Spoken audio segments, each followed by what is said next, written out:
അപ്പോ പള്ളുരുത്തിയിലെ ഹിജാബ് വിഷയം എന്ന് പറയുന്നത് പ്രീണന വീരന്മാരുടെ ചൂണ്ടയായിരുന്നു എന്നുള്ള കള്ളി വെളിച്ചത്തായി. പക്ഷെ സംഭവം ഒത്തില്ല. അതോടെ UDFും LDFും പൊതുജനത്തിന് മുന്നിൽ നാണം കെട്ടു. നമസ്കാരം. അപ്പോ പള്ളുരുത്തിയിലെ ഹിജാബ് വിഷയമാണല്ലോ ഇപ്പോ ചർച്ച എന്ന് പറയുന്നത്. സത്യത്തിൽ ഇന്നലെ നിരവധി നാടകീയ രംഗങ്ങൾക്കാണ് സാക്ഷ്യം വഹിച്ചത് എന്ന് തന്നെ പറയേണ്ടി വരും. കാരണം ഇരു മുന്നണികളും രംഗപ്രവേശം ചെയ്ത ഒരു ദിവസമായിരുന്നു ഇന്നലെ എന്ന് പറയുന്നത്. അതായത് UDFും LDFും. അതിലാദ്യം അഭിനന്ദിക്കേണ്ടത് സ്കൂൾ മാനേജ്മെന്റിനെയും PTA-യുമാണ്. അതായത് ഇന്നലെ സംഭവിച്ചത് യഥാർത്ഥത്തില് സർക്കാരിന്റെ ഭാഗത്ത് നിന്ന് ഒരു വശത്ത് ഭീഷണി, ഒരു വശത്ത് സമവായത്തിനുള്ള നീക്കം എന്നുള്ളതാണ്. ഈ രണ്ട് കാര്യങ്ങളും നിലനിൽക്കുമ്പോൾ തന്നെ അതിനെ അതിജീവിച്ച ആ ഒരു PTA അല്ലെങ്കിൽ സ്കൂൾ മാനേജ്മെന്റ് എന്ന് പറയുന്നത്, ഒപ്പം തന്നെ അവര് പൊതുജനത്തിന്റെ മുമ്പില് ഈ കള്ളത്തരം എന്ന് പറയുന്നത്, ഇരു മുന്നണികളുടെയും കള്ളത്തരം എന്ന് പറയുന്നത് തുറന്നു കാണിച്ചു എന്നുള്ളതും വളരെ അഭിനന്ദനാർഹമാണ്. ഇനി അടുത്ത ഒരു കാര്യം എന്ന് പറയുന്നത്, അതായത് എങ്ങനെയാണ് ഈ കള്ളി വെളിച്ചത്തായത് എന്നുള്ളത് പറയുന്നതിന് മുൻപ് എന്തായിരുന്നു കള്ളി എന്നുള്ളത് നമ്മൾ കൃത്യമായിട്ട് പറയണമല്ലോ. അതായത് രണ്ടുപേര് രംഗപ്രവേശം ചെയ്തു എന്ന് പറയുമ്പോൾ പിന്നിൽ നിന്ന് ചരട് വലിച്ചിരുന്നത് മുഖ്യമന്ത്രിയുടെ ഓഫീസാണ്. അതുപോലെ തന്നെ മുന്നിൽ നിന്ന് സർക്കാരിന് വേണ്ടി കളിച്ചത് മന്ത്രി ശിവൻകുട്ടിയാണ്. അതുപോലെ തന്നെ UDFിന് വേണ്ടി രംഗപ്രവേശം ചെയ്തത് നമ്മളുടെ ഹൈബി ഈഡൻ MP-യുമാണ്. അപ്പൊ ഹൈബി ഈഡൻ MP എന്താ ചെയ്തത്? ഇത്രയും ദിവസം ഉണ്ടായിരുന്നില്ല, അദ്ദേഹം വിദേശത്തായിരുന്നു എന്നൊക്കെ ന്യായീകരണം പറഞ്ഞു. പക്ഷേ ആദ്യം തന്നെ അദ്ദേഹം വെടിപൊട്ടിച്ചത്, അതായത് രാവിലെ തന്നെ ഒരു കൂട്ടം വർഗീയവാദികൾ വന്ന്, അതായത് RSSനെയും BJP-യെയും ആണ് ഈ പറയുന്നത്, വർഗീയവാദികൾ വന്ന് ഭീഷണി മുഴക്കിയാലൊന്നും ആ ഭീഷണി ഇവിടെ ഏശില്ല എന്നുള്ള ഒരു വെടിപൊട്ടിക്കലാണ് അദ്ദേഹം നടത്തിയത്.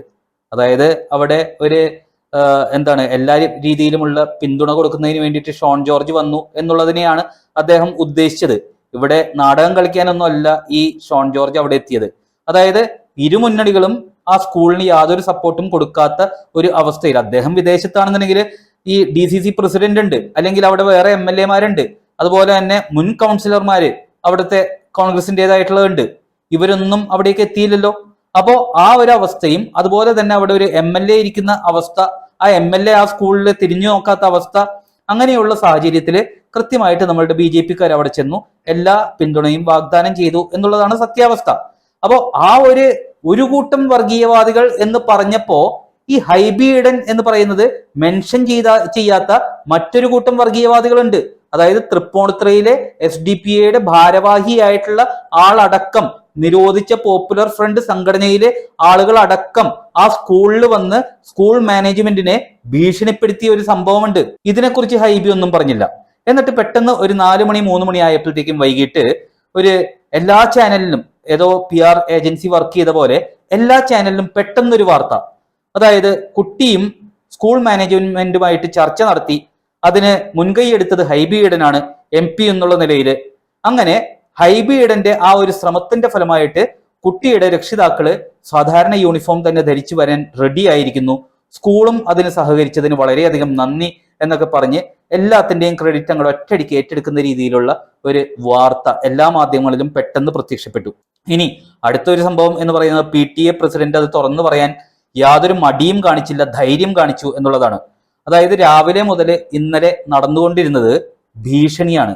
അതായത് DEOന്റെ ഓഫീസിൽ നിന്ന് സുമേഷ് എന്ന് പറയുന്ന ഒരാളും വേറൊരാളും ചേർന്നിട്ട് വിളിച്ചു. എന്നിട്ട് ഹിജാബ് ധരിച്ച് സ്കൂളിലേക്ക് വരാൻ ആ കുട്ടിക്ക് പെർമിഷൻ കൊടുത്തതായിട്ടുള്ള സ്കൂൾ മാനേജ്മെന്റിന്റെ ഒരു ലെറ്റർ അടിയന്തരമായിട്ട് കിട്ടിയിരിക്കണം എന്നുള്ള ഭീഷണിയായിരുന്നു എന്നാണ് PTA പ്രസിഡന്റ് പറഞ്ഞത്. അതുപോലെ തന്നെ മറ്റൊരു സൈഡില് ഈ DEO ഓഫീസിലത്തെ ഷാഹിന എന്ന് പറയുന്ന ഓഫീസർ, അതായത് ഈ CBSE സ്കൂൾ, ആദ്യം തന്നെ നിങ്ങൾ മനസ്സിലാക്കേണ്ടത്, കുറെ പേര് കമന്റ് ഒക്കെ ഇടുന്നുണ്ട്, സ്കൂൾ എയ്ഡഡ് സ്കൂളാണ്, അപ്പൊ ആ എയ്ഡഡ് സ്കൂളിന് ശമ്പളം കൊടുക്കുന്നത് എല്ലാ മതവിഭാഗത്തിന്റെയും ടാക്സ് അടയ്ക്കുന്ന ആ ഒരു ഫണ്ടിൽ നിന്നാണ്, അതുകൊണ്ട് മതേതരത്വം വേണം, എല്ലാവർക്കും മതസ്വാതന്ത്ര്യം വേണം എന്നൊക്കെ കമന്റുകൾ ഇടുന്നുണ്ട്. പക്ഷെ അതൊരു CBSE സ്കൂളാണ് എന്നുള്ള ആദ്യം മനസ്സിലാക്കുക. അതുപോലെ തന്നെ ഹൈക്കോടതി വിധി നിലനിൽക്കുന്നുണ്ട്, അതായത് നിങ്ങൾക്ക് മതപരമായിട്ടുള്ള ഡ്രസ്സ് ധരിക്കണം എന്നുണ്ടെങ്കിൽ അത് അനുവദിക്കുന്ന സ്കൂളിലേക്ക് അഡ്മിഷൻ എടുത്ത് മാറാം, TC വാങ്ങിച്ച് പോവാം എന്നാണ് പറഞ്ഞിരിക്കുന്നത്. അല്ലാതെ സ്കൂൾ മാനേജ്മെന്റ് നിശ്ചയിക്കുന്ന ആ ഒരു ചട്ടങ്ങൾ എന്ന് പറയുന്നത് അതിനെ ഭേദിക്കാൻ പാടില്ല എന്ന് വ്യക്തമായിട്ട് ഹൈക്കോടതി തന്നെ പറഞ്ഞിട്ടുണ്ട്. മാത്രമല്ല ഇന്ന് ഭീകരവാദികൾ അല്ലെങ്കിൽ മതവർഗീയവാദം എന്ന് പറയുന്നത് ഈ സ്കൂളിലേക്ക് കൊണ്ടുവരേണ്ട ആവശ്യമില്ല എന്ന് ശകാരിച്ചുകൊണ്ടാണ് ആ സ്കൂളിന് പോലീസ് പ്രൊട്ടക്ഷൻ ഹൈക്കോടതി ഏർപ്പെടുത്തിയിരിക്കുന്നത്. ആ ഒരു അവസ്ഥയിൽ ഈ ഷാഹിന എന്ന് പറയുന്ന ഒരു ഓഫീസർ CBSE സ്കൂളിന് സംസ്ഥാന സർക്കാർ നൽകേണ്ട 2 വർഷമോ 3 വർഷമോ കൂടുമ്പോൾ നൽകേണ്ട ഒരു റെക്കഗ്നിഷൻ സർട്ടിഫിക്കറ്റ് ഉണ്ട്. ആ റെക്കഗ്നിഷൻ സർട്ടിഫിക്കറ്റ് നൽകില്ല എന്നുള്ള ഒരു ഭീഷണി മുഴക്കി എന്നാണ് PTA പ്രസിഡന്റ് പറഞ്ഞത്.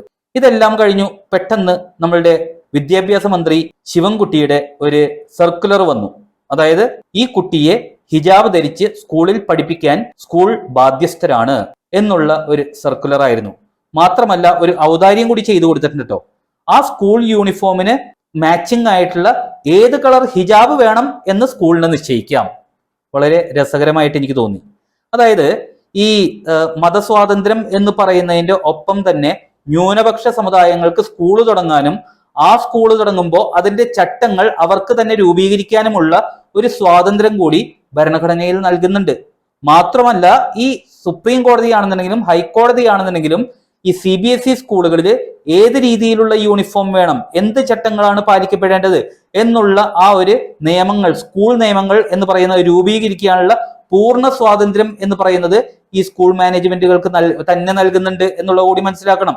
ഇതെല്ലാം നിലനിൽക്കുമ്പോൾ, അതായത് സുപ്രീം കോടതി വിധി ഉണ്ടായിക്കോട്ടെ, ഹൈക്കോടതി വിധി ഉണ്ടായിക്കോട്ടെ, അവരെ എല്ലാം പുല്ലുവില കൽപ്പിച്ച് തള്ളിക്കളയുന്നതാണല്ലോ നമ്മളുടെ കേരളത്തിലത്തെ LDF സർക്കാരിന്റെ ഒരു രീതി എന്ന് പറയുന്നത്.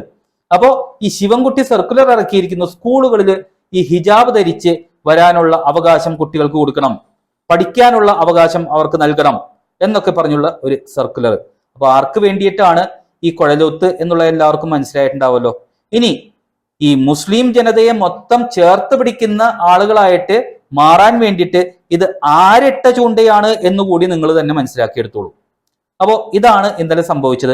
മാത്രമല്ല ഈ DEO ഓഫീസിലത്തെ ഈ ഭീഷണി എന്ന് പറയുന്നതിന്റെ റീസൺ ചോദിച്ചപ്പോ അവർ സ്കൂൾ അധികൃതർക്ക് നൽകിയ മറുപടി എന്ന് പറയുന്നത് മുഖ്യമന്ത്രിയുടെ ഓഫീസിൽ നിന്ന് സമ്മർദ്ദമുണ്ട്, അതുകൊണ്ടാണ് ഞങ്ങൾ ഇത്രയും കർക്കശമായിട്ട് സംസാരിക്കുന്നത് എന്നുള്ള ഒരു മറുപടി കൂടിയാണ് അവർക്ക് ആ ഓഫീസർമാരിൽ നിന്ന് കിട്ടിയത് എന്നുള്ളതാണ് മനസ്സിലാക്കേണ്ടത്. ഇതെല്ലാം കഴിഞ്ഞപ്പോൾ വൈകിട്ട് ചാനൽ ചർച്ചയിൽ വന്നിരുന്ന് നമ്മളുടെ ഒരു KCBCയുടെ അച്ഛനുണ്ട്, ഫാദർ ജോഷി മയ്യാറ്റിൽ എന്നാണെന്ന് തോന്നുന്നു അദ്ദേഹത്തിന്റെ പേര്.